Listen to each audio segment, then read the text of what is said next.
What are you making? This is mushroom ink, and it's made from an inkygap mushroom, which I put into this bowl, and it's decomposing and it's turning into an ink which you can paint with.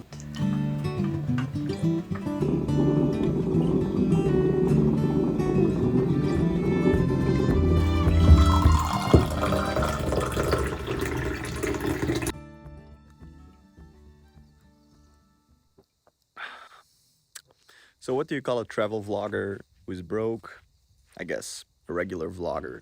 So only for this video, I'm transforming my channel into a regular vlog about my regular life when I'm not traveling, when everything is not rainbows and sunshine. So I can take you around with me in my daily life, how I try to make some money while I'm here kind of stuck in Belgium a little bit. I don't want to go and work the regular job. I don't want to go to the factory. I want to try to make it on my own, to live life on my own terms, which is not always easy to carve out your own path, but yeah, well, here I am, and I will have to, you know. So I will take you guys around on a day in my life, in my home here in Belgium, waiting to get traveling soon, but also very happy where I am, and very happy with the place I get to live in, at least for now. So yeah, stay tuned. Shivering in my timbers. Alright, there's Caro with her beautiful pile of wood, which will probably last us, I don't know man, maybe like 2-3 weeks. So if you guys have any ideas on making vlogs here in Belgium, challenges I can do, stuff I can see, whatever it is I can do to keep you guys entertained, let me know. Beautiful rainbow surprised us today. It's saying, man, life is worthwhile. Keep on living it, man, you know, keep on living the dream. Here I am, shining my beautiful colors just for you. First I want to show you our harvest of pumpkins. Make some delicious soup or pumpkin fries or whatever. And then when we go in the back of the garden shack, we have some chickens over there. Good big place to roam. And then we go to this greenhouse. There's the garden shack. Greenhouse. Open it up. It's a big old fig tree. And then this thing here is like an old dresser or like wardrobe, and I'm sanding it and painting it and completely refurbishing it. Like this is like not the oldest one, but there's like the next closet I'm gonna do. It's like a big kitchen closet with like beautiful ceramic drawers. It's really crazy. I've never seen anything like it. And I'm gonna like repaint it, like restore it completely and try to sell it. So that's what I'm trying to do now, just like hustling, just trying to get some money together just to get going again. And then of course, me and Caro have our own business going on. Caro is doing digital design, digital art, logo design, like lots of stuff. She's making amazing work. You can go check it down in the link below. I don't know, you might have noticed, but then over here we also have a pottery wheel. It's like we have like the knobs of the dresser laying on it. But it is a pottery wheel. We haven't used it that often, but in the future it would be nice to learn some pottery, you know. So one of the main things we love to do here in Belgium is go mushroom hunting. And we love to be in the forest, and it like really opens up some space in our heart when we're in nature. So we go for a walk or go for a hike often. And what we do when we go on a hike is mushroom picking. And over the years we learned to recognize some mushrooms, and we'll take you guys with us today.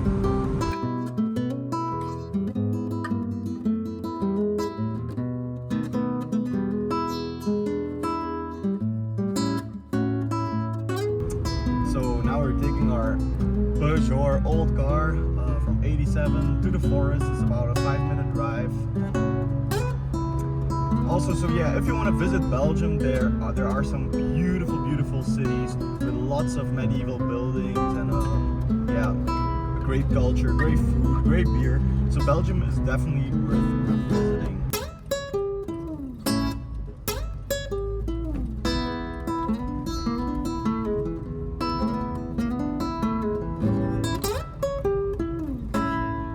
So as you can see, it's getting a little bit dark already, even though it's only 5 p.m. So we can go for a short hike, show you some of our most beautiful spots in this forest, and yeah, make our way home pretty soon.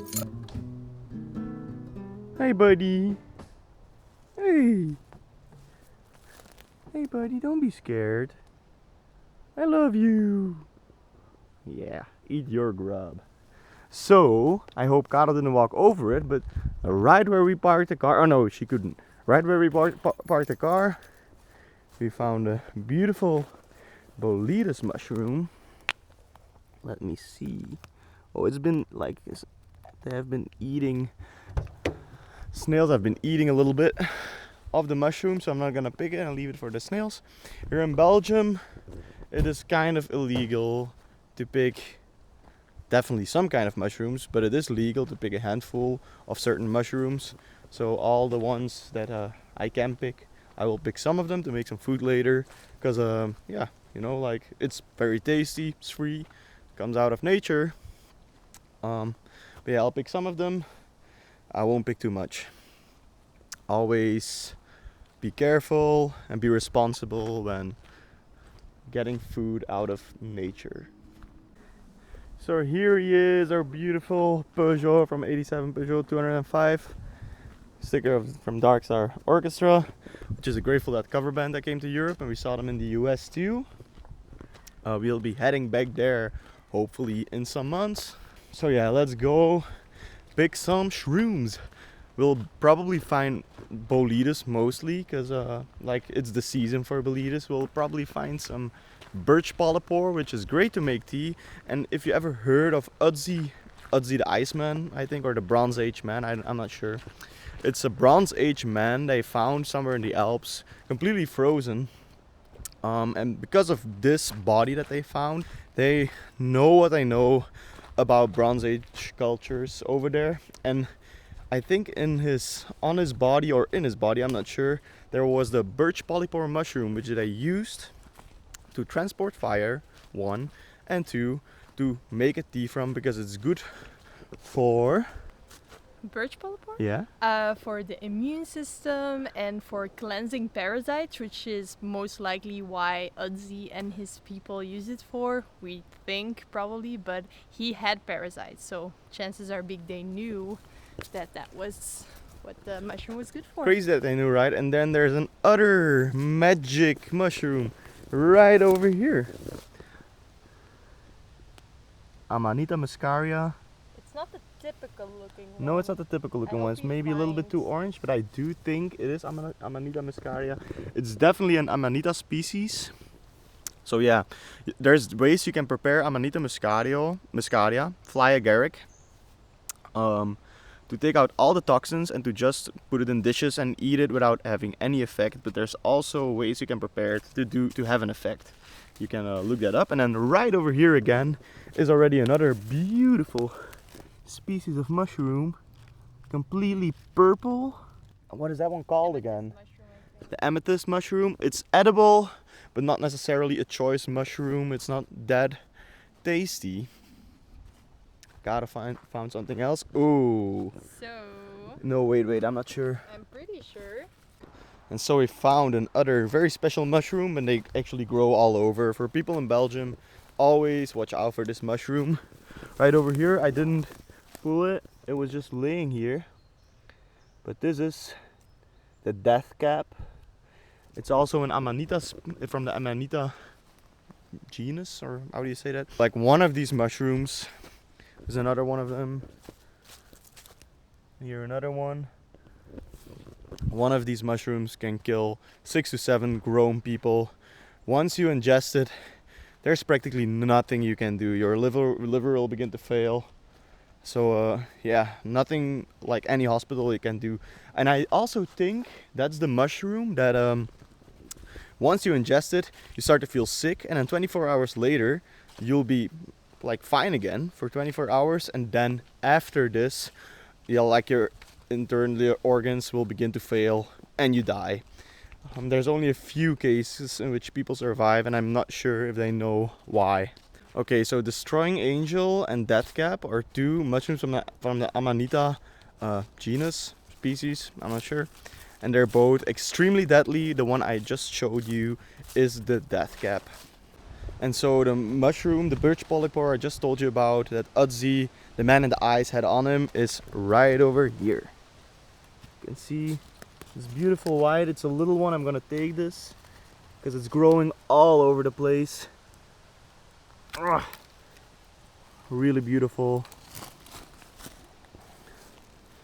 So pretty. So yeah, we're taking this. It and doesn't really have any like real lookalikes, but of course always do your own research. There's some very good mushroom identification groups on Facebook that we like to use as a first thing. First check. As a first check. So we put it on the Facebook groups. People say what they think it is. Most of the time it's really often very right, so that's cool. But then we do more research until we're 100% sure that this is the mushroom that we're looking for. Indeed. And so the way to use this to carry a fire or ignite a fire is to like dry it out completely. And once it gets smoldering, like even a little piece like this can smolder for maybe, I don't know, 2 hours. So that way you can transport your fire somewhere else, especially if you have a few of them. You can just like keep on blowing it sometimes, and then it will just keep on burning. Here is another one, but a pretty big one. Yeah, so we make a tea out of it, just like because it's good internally, but it is quite bitter. It is a little bit bitter. It tastes a little bit mushroomy, you know, but yeah. We mostly put some raw honey with the tea, and then it's just like it tastes very foresty, but it's good for you. So yeah, man, you can't expect everything to be perfect all the time, of course, you know. So yeah, it's very good for you, but tastes a little bit bitter. Well, that's fine. There's a lot of the deathcap growing. Yeah, they're everywhere, man. And this is a beautiful Boletus. I'm gonna check the bottom. Here it is. I'll try to show you guys. I'm not sure, maybe it's too dark, but it seems, yeah.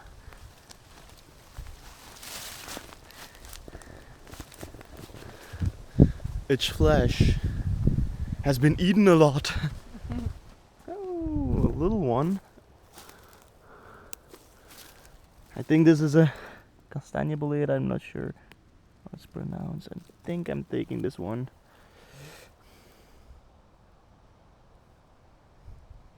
Yeah, Boletus. We call it Castagne bolete. I think, is it bruising blue? Or no, it's not really bruising blue.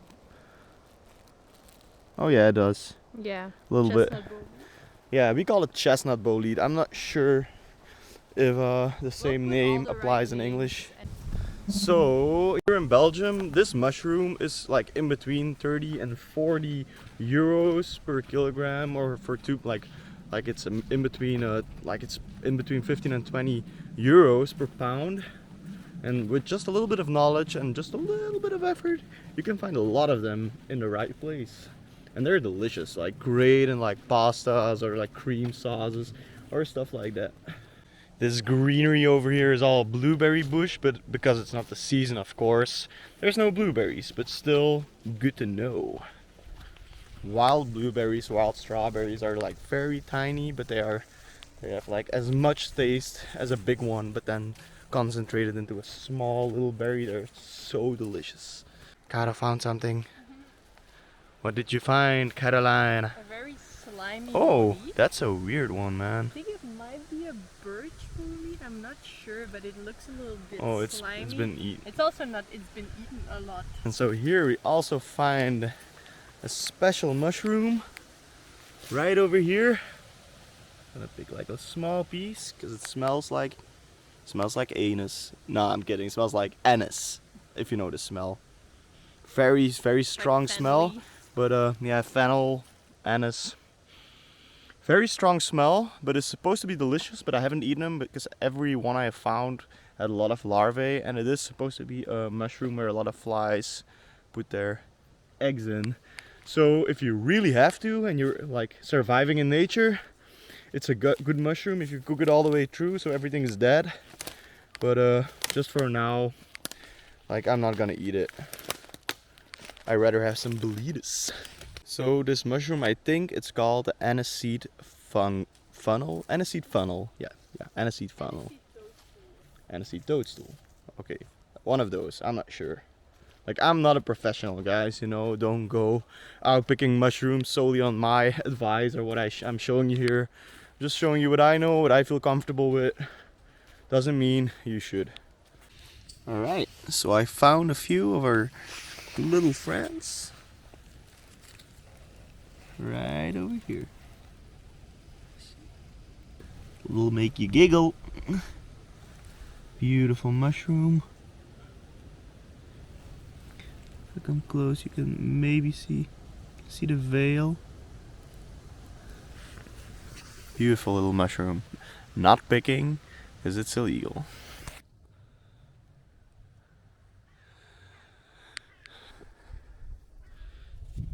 So here we are on a beautiful spot. There's all these little mushrooms. I don't know what they are, but on a beautiful spot they call the heath.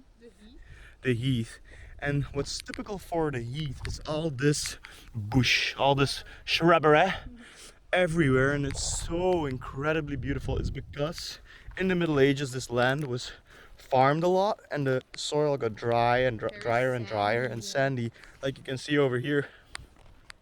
And because of this, a lot of nature became this kind of like a little bit drier, arid climate, but just incredibly beautiful. Another beautiful little fly agaric. This one was more the typical red color. You all know him, of course, and like it's related to like the whole legend of Santa Claus and all Apparently that cool Jesus stuff. too. Oh yeah. Oh yeah, Something definitely about look it that. up, guys. There's like a lot of cool lore around fly agaric.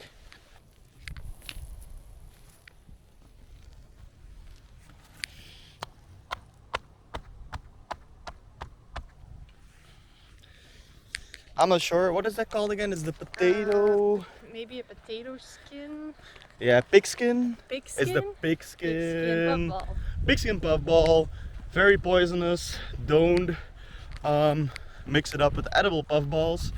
But it's very fun because like it spreads its spores in the way you just saw. Like when you kick it or like punch it or whatever, it like the spores fly into the sky. And here's a beautiful little bolitas. Bolitas. Oh, it feels solid. I'm gonna pick it. I'm not able to see. Yeah, very beautiful. Oh yes. There's some slugs on there. I'm gonna leave these two right over here. Gonna make it, clean it up a little bit. We can make some delicious cream sauce or whatever later on. Was that water there last time? I don't think so. No, right? Just because of the rain. There's like a pond. I'm gonna go there. It's beautiful. Let's hike to the pond. You know, I might not have a lot of money right now. Might be a little bit hard to get out of here, but I'm so glad I can live my life mostly on my own terms. Oh, I'm sorry for the wind, guys. But anyways, yeah, just a beautiful thing that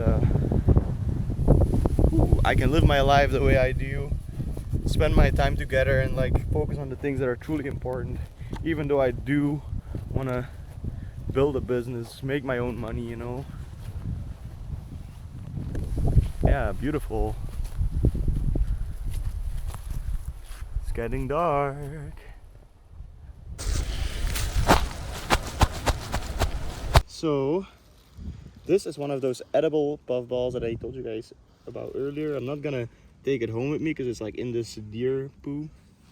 But anyways, looks like this. They can grow very big. Like you have the giant puffball too. It's like big. And when maybe this one is not, but oh no, this one's not good.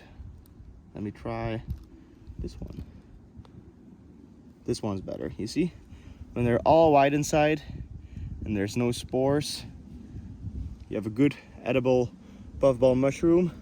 They're not necessarily delicious, but you can breadcrumb them and use them as tofu or anything like that. But like the choice mushroom in this kind is definitely the giant one, because then you can make like big steaks. Anyways, gonna leave this here for a little cute animal to find it, and heading back home. Gonna cook up our mushrooms, so stay tuned. So here we are. Sorry for the lighting, guys. It is a little bit, it is completely dark outside. I mean, we're back in our little garden shack, as you can see, and we're gonna make the mushroom cream sauce with grana padano cheese inside. Carol just melted some butter. Now there's onions going in. There's garlic going in. I'm gonna clean our mushrooms. Hopefully they're good and not too infested with well, any larvae or anything. And then some cream, salt, pepper, and we're good. So now this chestnut belly, you can see it was like in this bag over here and was a little bit squeezed, so it doesn't seem really pretty, right? Well, anyways, you can take off The the spores, the sponge, let's say, and it's gonna look a whole lot better. That way you can see if there's any larvae inside also. There we go. Gonna take this spot out. But for the rest, it looks pretty good. Then when you slice it up, I'm gonna take this out here. And like you can see, it starts bruising blue. I'm gonna take this out. So I cleaned this mushroom a little. There's a little bit of a leaf on this here. But then you can just slice it up like this. One more slice over here. Take one of these slices and you can check. Looks perfectly fine. Yeah, looks delicious and good. You could use a stem. It's a little bit dirty. Let's see how it looks. Nah, I'm just not gonna use this one. All right, but this is all usable tasty Bellitas mushroom.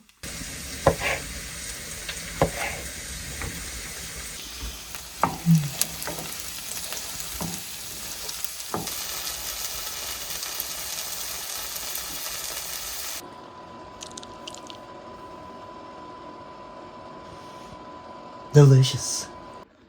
All right, guys, sorry for the noise in the background, but I'm drying some stuff in our dryer. Anyways, we're about to have a delicious meal, a foraged meal, barley at least. And so yeah, it's the end of the day.